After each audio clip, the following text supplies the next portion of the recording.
শয়তানের চূড়ান্ত টার্গেট হচ্ছে মানুষকে শিরিক করার। শিরিক এক ভয়ঙ্কর গুনাহ। আল্লাহ শিরিক ছাড়া সব মাফ করার ওয়াদা করছেন। শয়তান কাউকে শিরিক করায় মূর্তি পূজা করায়া, কাউকে শিরিক করায় আগুনের পূজা করায়া, কাউকে শিরিক করায় বাতাসের পূজা করায়া, প্রকৃতির পূজা করায়া। আপনারে যদি শয়তান কয় তুই মূর্তির পূজা কর, লক্ষ্মী দেবীর পূজা কর, আপনি করবেন?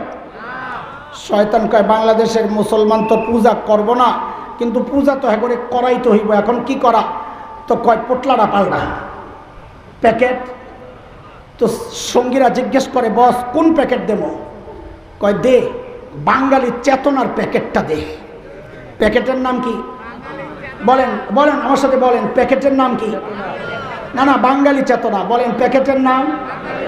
ভিতরে কিন্তু জিনিস আগেরটাই শিরিক। বলেন ভিতরের জিনিস কি? উপরের প্যাকেটের নাম কি?